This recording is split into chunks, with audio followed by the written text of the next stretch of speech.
already started, but all I did was dip it in the teeniest bit of just rubbing alcohol. And you want to wipe most of it off. You really don't want anything on there. Definitely no dripping. So all I did with this first one is you just want to lightly push the ink down, and really can't mess up. So you just push it down like so. And I have another brush over here, smaller one. Do the same thing. Dip it in the ink. Dab it on your paper towel. So with the smaller one, I suppose you could wait and do the entire knot first, but I'm not much for standing here doing nothing, so I just kind of move on to the outer rings while I'm waiting for the inner to dry. Looks good. When it runs, to me, it just adds a touch of realisticness to it, if that's a word. So then the inner ring looks like it's dried, and I think I might only get one more of this. So since I started this after I already put the ink all over the mug, I'll show you what it looks like to do that with this inner coat. I'll move around here and do some rings, and then I usually like to fade out and do one that, kind of connects and goes down the trunk of our mug. No idea if that's what it's called, but sounded good in the moment. So, I'm gonna need two hands for this part. Maybe my mug will stay nice for me and not move. So I'm just using Bria Reese. I got this at Michael's. And so when I covered the mug, all I did was put a little, I better wipe this off so I can do it before the ink runs. You want pretty much a dry brush to do this. So you just put a drop in there, and if there wasn't already alcohol in this mug, it would not have spread out that easily. So you just wipe some more ink in your inner circle. No biggie if you touch the outer circle. The alcohol, if I wanted to strip this whole mug, I could just rub it with rubbing alcohol and the whole mug would come off. It might stain it a little brown, I'm assuming, since it started white, but you could absolutely start over as many times as you needed to. So back to my little brush, since we're in the smaller area of the middle. I think this knot I'm going to pull down. Do the middle here. I'm just using, I believe this is an eyeshadow brush. I'm not sure. I do not use this one, and it was up with my makeup. And since my children have used all of my good paint brushes and either left them around the house where they've gotten lost or thrown away or chewed on by one of the animals, I've resorted to makeup brushes. It's just nothing I think of getting when I'm in the store. All right, I think that looks good for the time being till that dries in the center. So I'm gonna go back out here and do some edge work. Oh, I like how that is a lot lighter. So just putting the ink on the mug alone, since I give it a light sanding to, I don't know, I guess create some texture so the paint sticks to it better, the alcohol ink sticks to it better. It adds almost a nice wood grain to it already, just painted through. I would suggest only sanding up and down, because if you sand back and forth, I think that the grain would look like it was going sideways and it would be this weird hash mark tree. Might not, it could be very interesting. I should try that on one of mine and see what happens. So the amount and size of the knots are totally up to you. I would assume in a real tree there are not as many knots as I generally put onto my mugs, but they're just so pretty and it adds a nice touch. I haven't tried a heart yet. What I would like to do is try a heart knot and put some initials in there, because we all know when we were little we carved our names on trees.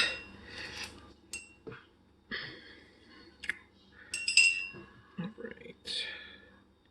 I'll go up the other side, and kind of as I go around, I'm trying to decide where I may put this other knot. And okay, so when you get to the bottom here, and actually this dries pretty quickly, so what I've already worked on in the center is dry. I like to, even though I haven't been showing you that, I like to come up to the bottom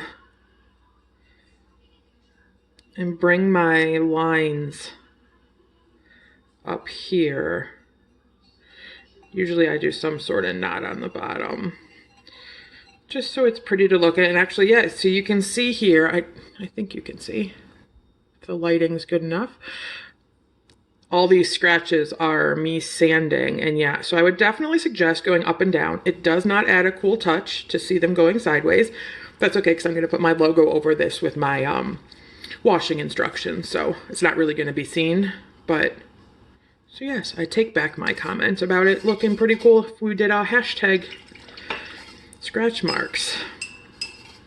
So I'm looking here, and I'm definitely putting my sticker over the name on the mug. I'm not sure it's coming up so great on the video, but I'm definitely going to put my sticker. This is going to be a livestock show themed tumbler, so it'll say Show Dad on the bottom, and I'm definitely going to put it over that, because Yetis, I wouldn't do that to a Yeti, but it's definitely going over this.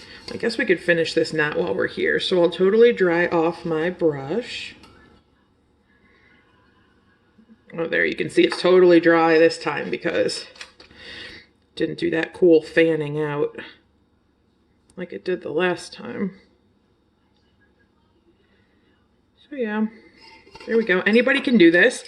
Like I said, the imperfections in it make it look more realistic. So I'm thinking my next knot is going to be, in this nice dark spot. So I'll get my bigger brush.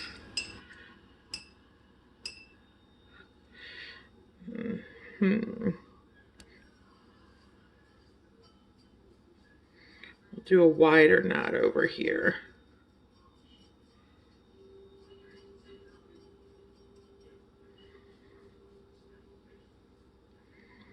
So I like it darker around the edges. Then you just I kind of come back in with all the extra ink and just kind of leave it in the center, so I have something to push out when I come through again instead of adding more. Had a little too much alcohol in that brush. That's okay. Just kind of swish it along.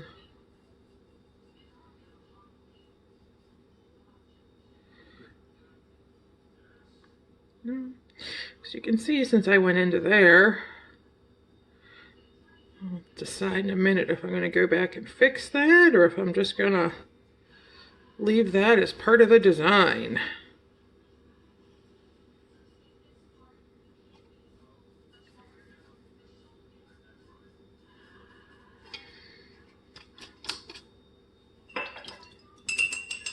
A little bit more alcohol that's out of the video. I'm going to have to fix that because I do not like how that's looking.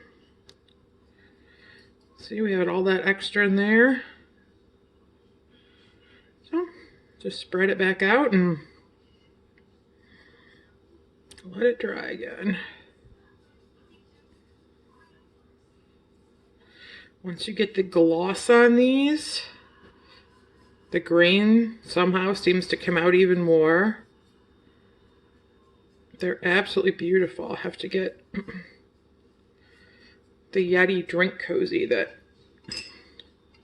I made for my husband.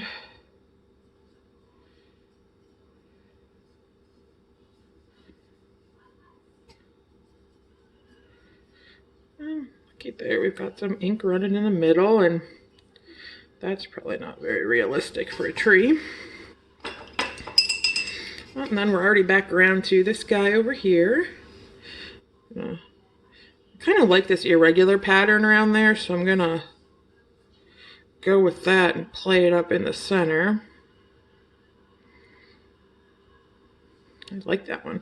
I might actually add some. I found this out by accident. So if you see that the alcohol is still pretty wet in there, if you put a drop, that's gonna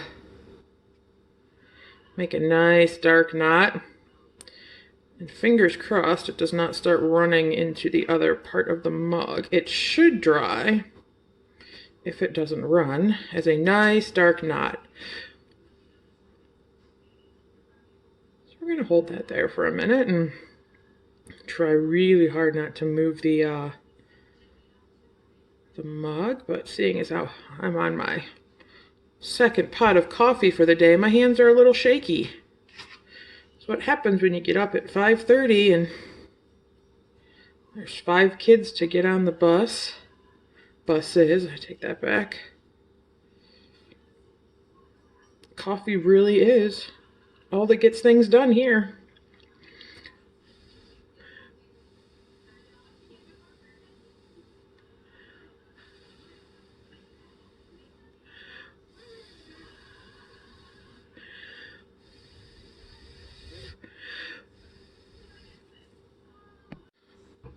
All right, now that finally looks like that knot there is drying, and I really like how that's turning out. I'm not sure if I'm going to mess with that one or not.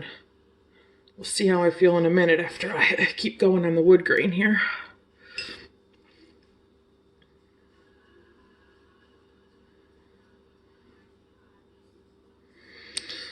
So I don't want all of my wood to be curled around each knot. So I just kind of slowly fade them out. You can see that one's kind of curled going up, and then this one kind of mushes into that one. And then even though I'm going to put my biggest sticker over the label, you obviously still want your design to go all the way through, so I go over it as if it's going to be seen. Now we got this big knot over here. I'm noticing right now that I'm not really liking the grain on this side of it. It's almost too curved. I haven't cut open too many trees to see just how realistic this is, but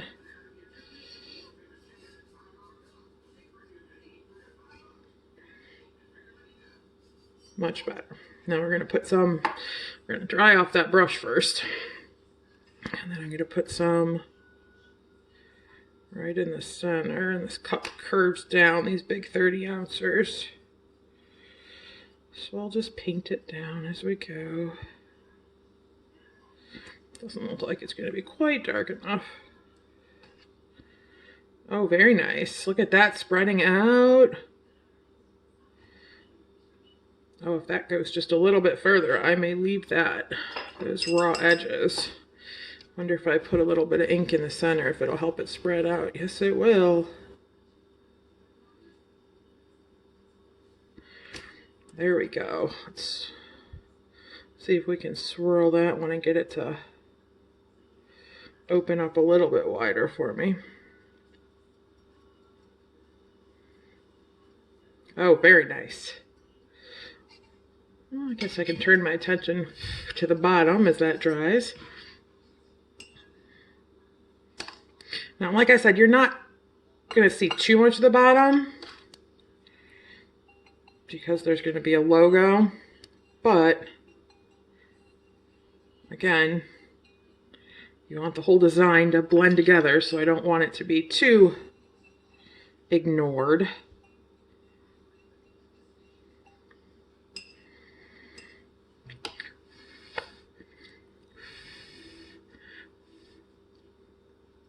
The bottom will probably take the longest to dry. So I'm going to set that aside and I'll show you this drink cozy. If I turn the flash on, it doesn't really help. Thought maybe you'd be able to see the grain better if I turn the flash on. Oh, maybe a little bit. So this one is all shiny. There's one of those knots. I'm loving that one. And there's the knot around the Yeti. He wanted it plain, no stickers. See, we don't ignore the bottom. Yeah. Very nice. And we have our knot on the bottom. I'm confident enough that's dry enough to keep going. And even though I said I thought I was going to leave this, I can't. So that one, oh, and that one did. Well, I'll show you how we can go back and fix this. We'll just send you guys back into your little knot and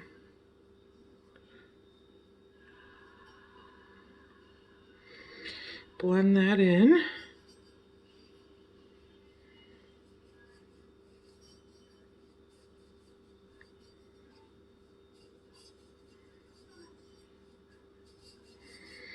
If I stand here long enough, I'll just keep messing with it.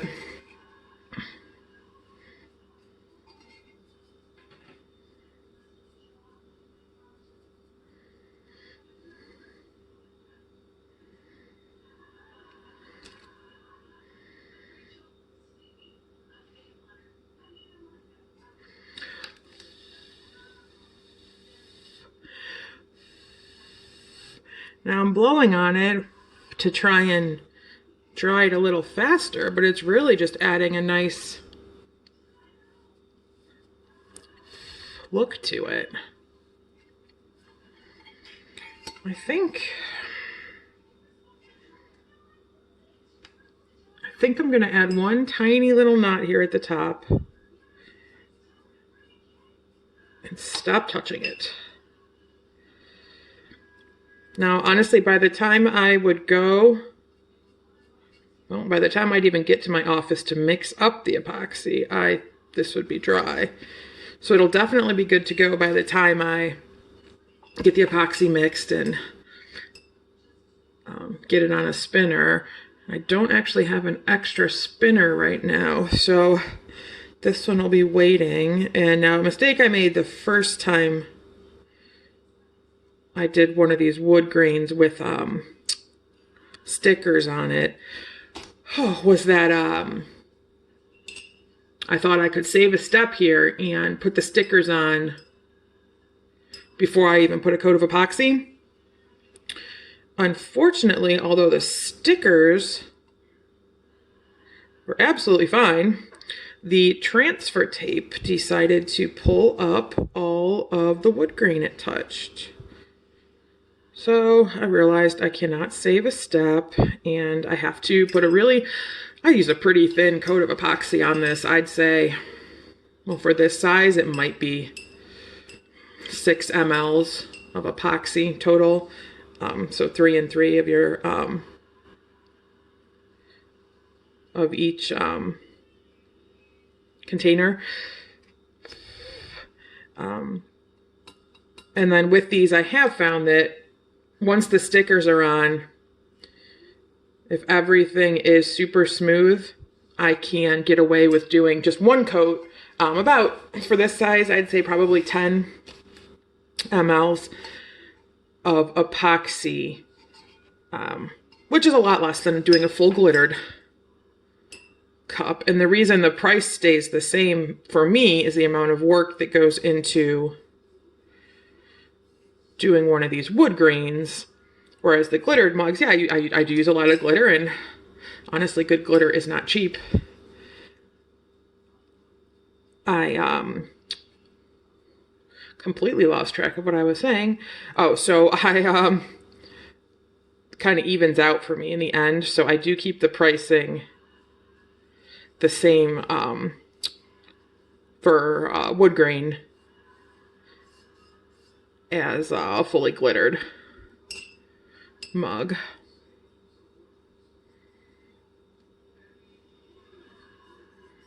And I'll drop the link at the end, but this is my very first tutorial video, so I am not one of those people that will be offended if you say, oh, Lord lady, this is not for you. If you have helpful comments, hints, probably keeping the mug in focus of the camera, I will correct myself on that right now.